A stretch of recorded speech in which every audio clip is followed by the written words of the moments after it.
안녕하세요. 오늘은 조립형 임플란트의 디자인의 문제점에 대해서 종합적으로 말씀드리겠습니다. 현재 주로 쓰이고 있는 조립형 임플란트는 크게 봐서 세 가지 종류가 있는데 그 이름을 상품명이나 혹은 제조회사 이름, 심지어는 개발자 이름까지 붙여서 아주 복잡하게 부르고 있습니다. 여러분께서 그런 것까지 아실 필요는 없으므로 제품이 나온 시기와 개선점을 기준으로 알기 쉽게 1세대, 2세대, 3세대라고 부르겠습니다. 마치 스마트폰처럼 임플란트의 버전이 되는 셈입니다. 설명드리기 전에 먼저 용어 정리부터 간단하게 하고 가겠습니다. 이 조립형 임플란트라고 하는 것은 뿌리 역할을 하는 픽스처와 기둥 역할을 하는 지대주가 이 두 개의 요소를 서로 연결시켜주는 결합 나사에서 이 그림처럼 연결되어 조립된 것을 부르거나 때로는 크라운까지 포함해서 부르는 용어입니다. 이때 픽스처와 지대주가 서로 간에 결합되는 방식에 따라서 외부 결합형과 내부 결합형의 두 가지로 나눠 부를 수 있는데 이것에 대한 설명은 각각의 버전에 대한 설명에 따로 하겠습니다. 그럼 먼저 제일 처음 나온 1세대 버전, 즉 V1에 대해서 말씀드리겠습니다. 먼저 V1의 픽스처 모양을 보면은 왼쪽 그림이 옆에서 바라본 모양인데 내부 구조를 보기 위해서 반으로 자른 모양이죠. 모양이 맨 위는 평평하고 살짝 아래로 내려간 다음에 양옆으로 지름이 커지고 난 후 다시 아래로 길게 연장이 된 원통형의 모습입니다. 픽스처 중앙에는 동그란 구멍이 수직으로 길게 파져 있는데 이 구멍은 나중에 결합 나사가 체결되기 위한 구멍이고 구멍의 표면에는 나사선이 만들어져 있어 나중에 결합 나사의 나사선과 서로 결합하게 되죠. 이것을 위에서 바라보게 되면 오른쪽 그림처럼 동그랗고 평평한 표면 위에 6개의 단면을 가진 육각단면 회전 방지 구조라는 것이 이렇게 살짝 위로 올라간 모습이고 중앙에 나사 체결 구멍이 보입니다. 다음은 지대주의 모양을 보면은 지대주 역시 크게 보면 원통형의 모양인데 옆에서 봤을 때 맨 아래는 평평하고 위로 올라가면서 지름이 커지는 부분이 있어 나중에 잇몸과 맞닿게 되며 이번에는 반대로 지름이 작아지면서 위로 올라가는 부분이 있어 나중에 크라운을 받치게 됩니다. 그리고 한가운데 역시 나사 체결 구멍이 뚫려 있어 지대주 전체를 관통하고 있습니다. 즉 위아래가 다 구멍이 나 있는데 이 돌출 부분을 기준으로 위로는 동그랗게 구멍이 나 있고 아래는 육각형으로 구멍이 나 있죠. 이번엔 이것을 밑에서 바라보게 되면은 맨 먼저 눈에 보이는 것은 동그랗고 평탄한 표면이고 그 가운데 육각형의 구멍이 나 있어 아까 말씀드린 픽스처의 육각단면 구조와 맞물리게 됩니다. 그리고 바깥쪽으로 경사진 동그란 면이 보이죠. 자, 이 두 개를 결합 나사로 연결한 V1의 모습입니다. 검은 선으로 그린 픽스처와 빨간 선으로 그린 지대주가 이 표면에서 서로 맞닿아 있고 픽스처의 밖에 있는 육각단면과 지대주의 속에 있는 육각단면끼리 서로 끼워져 맞물려 있으므로 지대주가 헛돌지 않도록 회전이 방지되고 있습니다. 그래서 이를 두고 픽스처를 기준으로 봤을 때 픽스처 밖에서 지대주와 연결된다고 해서 외부 결합형 임플란트라고 부르는 것이죠. 그리고 녹색 선으로 그린 결합 나사를 삽입해서 이 부분에서 나사 결합이 이루어지면은 결합 나사의 머리 부분이 지대주의 돌출부를 강하게 아래로 누르면서 압박하여 지대주가 픽스처에 단단하게 고정이 됩니다. 그리고 마지막으로 노란 선을 그린 크라운을 세멘트로 지대주 표면에 접착시켜주면 드디어 임플란트의 시술이 끝나게 됩니다. 그래서 음식을 씹게 되면 임플란트는 위에서 아래 방향으로, 즉 수직 방향으로 힘을 받기도 하고 또 옆으로, 즉 수평 방향으로 힘을 받기도 하므로 서로 간의 수직과 수평으로 단단하게 잘 고정이 되어 있어야 합니다.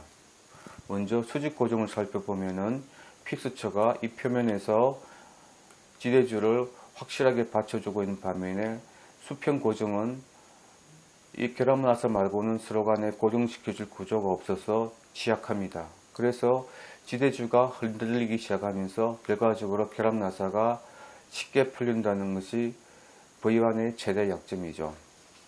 자, 나사가 자주 풀리게 되면은 나사를 쪼아주러 치과에 자주 가셔야 되고 운이 나쁘면 나사가 부러지기도 할 겁니다.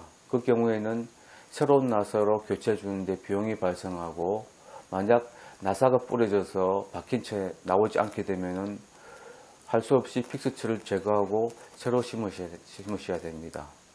결론적으로 제1세대는 수평 고정을 위한 구조가 없다는 디자인의 문제가 있어서 나사가 쉽게 잘 풀립니다. 하지만 이런 단점이 있음에도 불구하고 아직도 쓰이는 이유가 분명히 있죠. 그것은 나중에 후반부에 말씀드리겠습니다.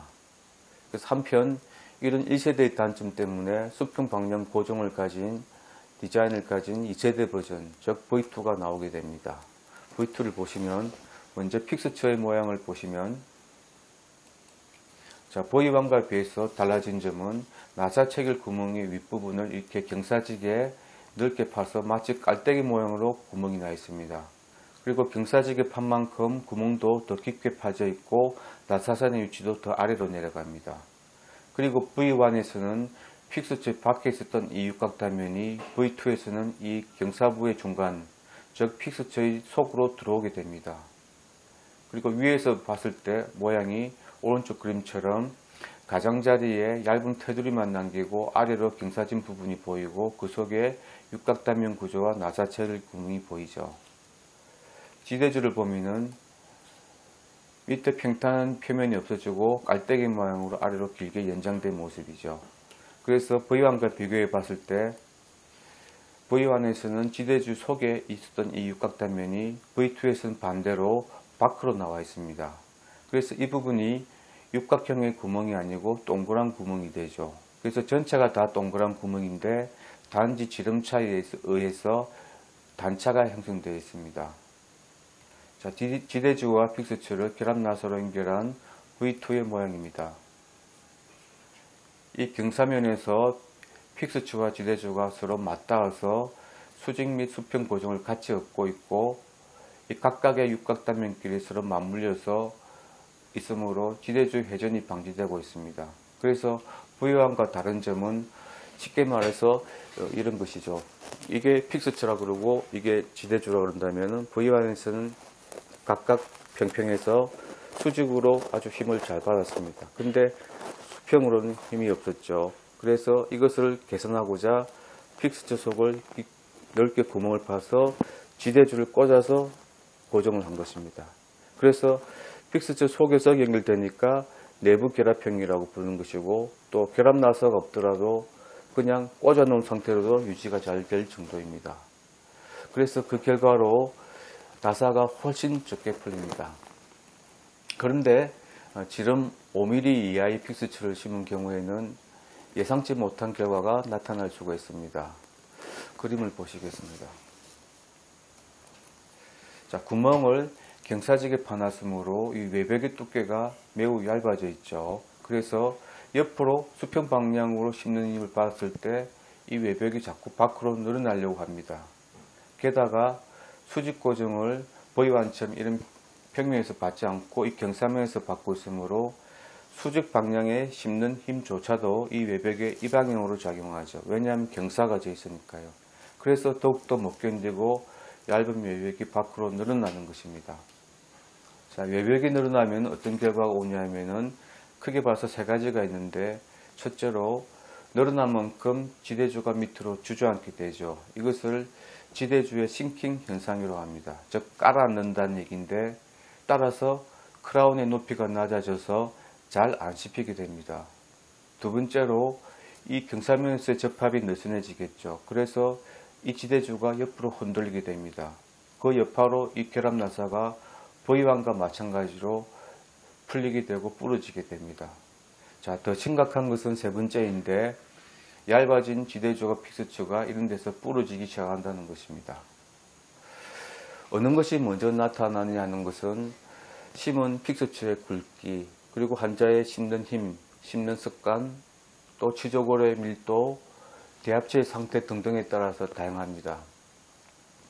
결론적으로 2세대 내부 결합형은 픽스처 속을 넓게 구멍을 팠기 때문에 외벽의 두께가 얇아져 있다는 것이 가장 큰 문제이고, 두 번째는 1세대와는 정반대로 수직 고정을 위한 별도의 디자인이 없던 것이 문제입니다. 그래서 결과적으로 V1과 마찬가지로 나사가 쉽게 풀리거나 부러지고, 심지어는 픽스처나 지대주가 부러지거나 교합이 낮아지는 단점까지 추가로 있는 것이죠. 실제 임상사진을 한번 보여드리겠습니다. 이 사진은 외벽이 밖으로 늘어난 상태입니다. 즉 곧 부러지기 직전의 상태죠. 자, 이 사진은 어금니에 심었던 픽스처가 부러진 상태입니다. 그래서 이렇게 되지 말라고 이 사진처럼 윗부분의 외벽만 두께를 보강한 이렇게 이상한 형태의 디자인도 있으나 이런 걸 심을 수 있다면 차라리 이 사진처럼 아예 전체가 굵은 픽스처를 심는 게 낫겠죠. 지름이 굉장히 커 보입니다. 적어도 6.5mm 이상 되어 보이는데 외벽의 두께를 보시면 상당히 두껍죠. 이 정도 두께라면 밖으로 늘어날 일이 없습니다. 하지만 현실에서는 이렇게 굵은 픽스처를 심을 수 있는 넓은 골폭을 가진 경우는 거의 없습니다. 따라서 이런 굵은 픽스처가 문제 해결의 방법이 될 수는 없죠. 그래서 얇아진 외벽에 집중되는 씹는 힘을 분산시켜 보고자 별도의 수직 고정을 얻기 위한 디자인의 변경이 여러 가지로 시도됩니다. 그 중에 하나를 보시겠습니다. 이런 픽스처가 있는데요. 자, 구멍을 수직으로 파서 별도의 수직 고정을 위한 평면을 얻었습니다. 즉 보면은 V1과 V2를 섞은 디자인인데 결론부터 말씀드리자면 이렇게 섞은 디자인에서는 수직 고정과 수평 고정을 동시에 다 얻지는 못합니다. 그 이유는 말씀드리지 않더라도 대신에 효과가 없다는 점검만 보여드리겠습니다. 유튜브에서 이런 제목으로 검색을 해보시면 짧은 동영상을 많이 보실 수 있습니다. 전부 다 결합 나사가 풀리기 전까지 지대주가 흔들리는 모양을 볼 수 있습니다. 제가 그 원본의 일부를 보여드리겠습니다.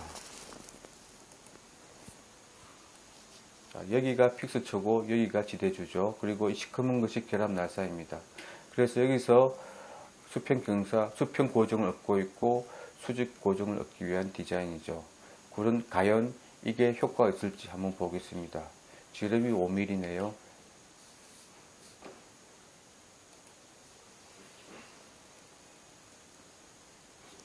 이 부분을 보시죠.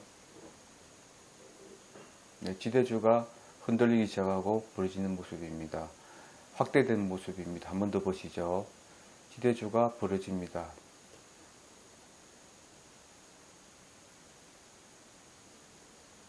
이번에는 아마 4mm, 직경 4mm짜리의 픽스처의 지대주의 모양이죠. 이 부분을 보시죠. 네, 많이 부러지네요. 크게 한 번 더 보실 겁니다. 네, 이렇습니다. 따라서 이런 디자인은 개선된 것이 없죠. 그래서 이런 것은 V3가 될 수 없겠죠. 자, 이제 진짜 V3에 대해서 설명드리겠습니다. V3는 V2와 마찬가지로 내부 결합 방식이고 이런 식으로 별도의 수직 고정을 얻으려 하지 않고 단지 외벽의 두께를 보강해주는 방식을 택합니다. 그런데 그 방식의 아이디어가 기발합니다. 픽스처 한번 보시죠.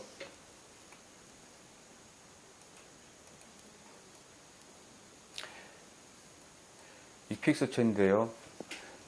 내부 구조가 똑같습니다. 단지 이 넥이란 부분이 있어서 위로 추가가 되죠. 아까 말씀드렸다시피 이 넥이란 부분이 아이디어가 좋습니다. 왜냐하면 이 넥은 치족을 밖으로 나와 있는 부분이라서 그렇습니다. 그래서 골폭과 상관없이 지름이 커질 수가 있습니다. 그래서 잇몸의 길이만큼 넥이 위로 올라가면서 지름이 커지고 최종적으로는 잇몸 밖으로 살짝 나와 있는 모양이죠. 그 결과 V2에 비해서 외벽의 두께가 이렇게 늘어나서 보강이 되죠. 그리고 이 테두리의 표면이 이렇게 경사가 있어서 나중에 크라운 맞닿음으로 해서 이 부분을 잡아주는 효과가 있습니다. 자, 지대주가 연결된 모습입니다. V2와 마찬가지로 경사면에서 수직 및 수평 고정을 같이 얻고 있지만 달라진 점은 이 넥 부분에서 두께가 보강되었고 또 넥의 테두리 표면이 이렇게 경사가 되어 있어서 나중에 크라운이 이렇게 맞닿으면서 씹는 힘이 이 화살표 방향으로 작용하죠. 그래서 이렇게 잡아주는 효과가 있습니다. 그래서 외벽이 늘어나는 단점을 한 번 더 보완을 하였죠. 또 이 4개 길이만큼 올라간 4개 길이만큼 나사산의 위치도 위로 올라가 있습니다. 즉 나사 결합 위치가 더 위로 올라간 거죠. 그래서 결과적으로 결합 나사 길이도 V2에 비해서 훨씬 더 짧아져 있습니다. 참고로 이 디자인을 개발한 회사가 현재 세계 1위의 임플란트 회사입니다. 그리고 이 디자인이 이 회사의 대표적입니다. 그래서 그 결과가 훨씬 많이 개선됩니다. 그렇게 되는 이유는 외벽의 두께가 보강된 효과도 있고 또 나사 결합 위치가 위로 올라간 효과도 있습니다. 무슨 말이냐면은 결합 나사의 길이가 결과적으로 V2에 비해서 많이 짧아져 있다고 그랬죠. 그 짧아진 것만큼 나사가 덜 풀리는 것입니다. 그게 무슨 이치냐면 이런 것이죠. 이 막대기가 결합 나사라고 한다면 이렇게 밑에서 잡았을 때보다 위에서 잡았을 때가 훨씬 나사가 덜 풀게 되는 위치입니다. 하지만 V3도 한참 쓰다 보면은 나사가 풀리거나 픽스처가 부러질 수도 있습니다. 실제 사진 한번 보시겠습니다. 이 사진은 V3를 신고 난 직후의 사진입니다. 나사산의 위치가 위로 많이 올라간 것을 볼 수가 있죠. 그런데 한참 씻고 나면 이렇게 넥 부분이 부러집니다. 이렇게 되는 이유는 V3도 어차피 내부 결합형이라 암만 외벽이 보강됐다 하더라도 어차피 기본적으로 외벽의 두께가 얇아져 있기 때문이죠. 또 V1이나 V2와는 다르게 별 문제 없이 오랜 시간 동안 씹는 힘을 제대로 받았기 때문이기도 할 것입니다. V3의 단점 아닌 단점이 하나 더 있습니다. 그것은 제품의 사이즈가 다양하게 나오지 않아서 실제 임상에서는 일부의 경우만 적용이 가능하다는 것입니다. 그래서 V2를 같이 섞어서야 임상적으로 다 커버가 됩니다. 그래서 이 회사도 어쩔 수 없이 V2를 같이 생산하고 있습니다. 제품의 사이즈가 다양하게 못 나오는 이유는 따로 설명드리지 않겠습니다만 V3의 설계상 절대 해결될 수 없는 부분입니다. 그래서 이 점이 이 회사의 고민거리이기도 합니다. 이상으로 각 버전의 디자인 차이와 장단점을 살펴보았습니다. 이제 정리해 보겠습니다.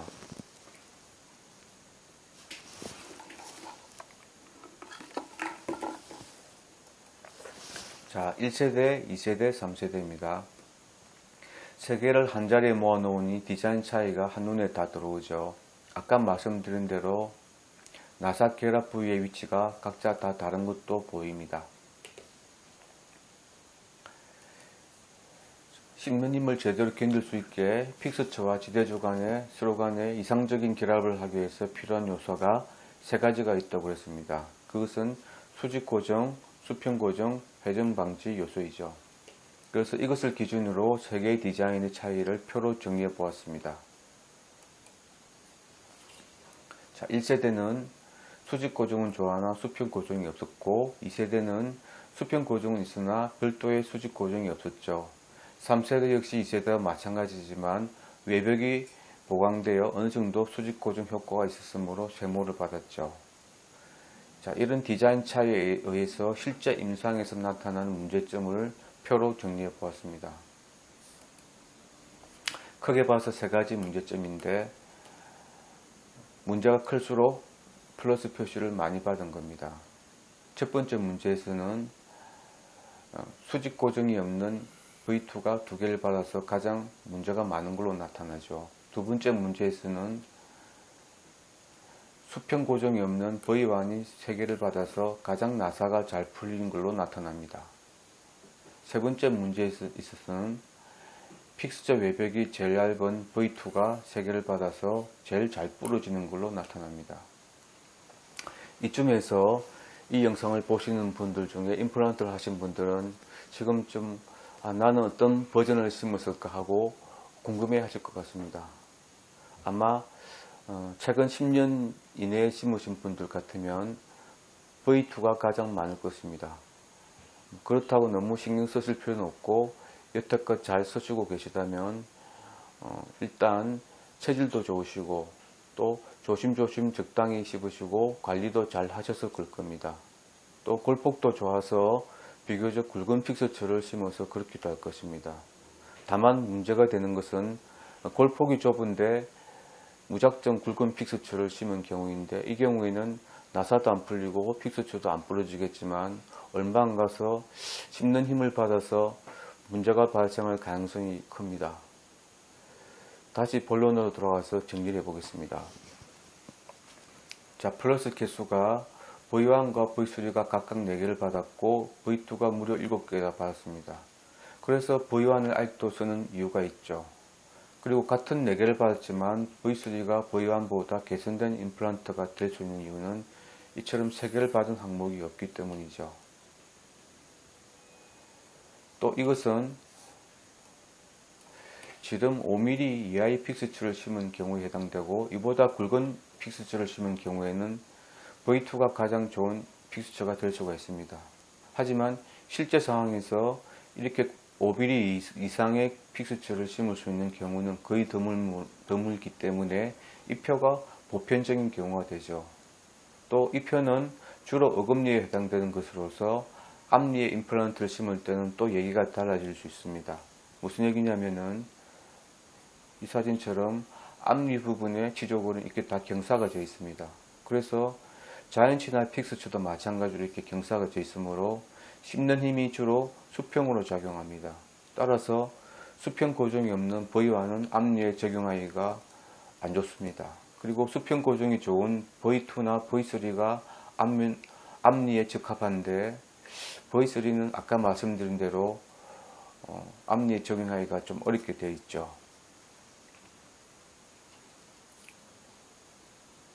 자, 그래서 최종적으로 결론을 내보겠습니다. 세 개의 디자인이 다 각기 장점과 단점이 있습니다. 그래서 이것을 보면은 어느 하나가 특별히 낫다고 할 수가 없죠. 이렇게 되는 이유가 바로 이 표에 다 나타나 있죠. 세 개의 디자인 다 이상적인 결합의 조건을 완전히 갖추고 있는 게 하나도 없기 때문입니다. 그래서 이런 문제가 있는 걸로 결론을 질 수가 있죠. 지금까지 조립형 임플란트의 문제점에 대해서 종합적으로 살펴봤습니다. 아까 앞서 보셨듯이 어떤 임플란트도 완벽한 것은 없습니다. 그것은 앞으로 나올 임플란트도 아마 그럴 것입니다. 다만 꾸준히 개선되고 있는 중이죠. 하지만 V3 이후로 문제점을 개선한 새로운 임플란트, 즉 V4가 아직도 나오고 있지 않습니다. 4세대 임플란트가 어떤 디자인일지는 개선의 추세상으로 보면 이미 답이 나와 있다고 봅니다. 바로 이렇게 돼야겠죠. 이상적인 수직 고정, 수평 고정, 회전 방지 구조를 다 완벽하게 갖춘 디자인이 될 겁니다. 다만 언제 누구에 의해서 나올 건가가 궁금할 따름이죠. 이 대목에서 하나 아쉬운 것은 우리나라 업체에서는 왜 그럴 가능성이 보이지 않느냐는 것입니다. 앞서 봤던 1, 2, 3세대 모두 다 외국 기업에서 개발한 디자인이고 각 버전을 처음으로 내놓은 회사가 현재 세계 임플란트 시장을 석권하는 3대 메이저 업체입니다. 국내 기업은 외국 제품을 카피해서 복제품만 만들고 있습니다. 아직까지는 디자인 싸움이고 소재 싸움은 아니라서 무슨 특별한 기초과학기술이 필요한 것도 아니고 그에게 연구개발비가 드는 것도 아닌데 그러고만 있습니다. 아무튼 현재로서는 아직 4세대 임플란트가 안 나왔으므로 여러분들께서는 기존의 것만 가지고 시술을 받으실 수밖에 없습니다. 현 단계에서 가장 큰 애로사항은 대부분의 환자가 골폭이 좁아서 지름 5mm 이상의 굵은 픽스처를 씹을 수 없다는 사실입니다. 그렇다고 뼈 이식 수술을 해봤자 진짜 뼈는 아니라서 문제만 생긴다는 것은 비단 저의 주장이 아니더라도 세계 1등의 회사가 V3를 개발했고 또 이 회사가 현재 지름 4.8 이상의 픽스처는 아예 생산조차 하고 있지 않다는 사실이 증명하고 있습니다. 다시 말해서 만약 뼈 이식을 해서 진짜 뼈를 만들 수 있었다면 얼마든지 굵은 픽스처를 심어서 모든 문제가 해결되므로 V3가 세상에 나오지도 않았을 거고 또 이 회사가 세계 1등의 자리를 차지하지도 못했을 겁니다. 아무튼 그래서 현재로는 있는 상태 그대로 있는 뼈에서 결과를 만들어내야 합니다. 완벽한 것은 아니지만 그래도 방법은 있습니다. 다음 시간에는 그 점에 대해서 말씀드리겠습니다. 시청해 주셔서 감사합니다.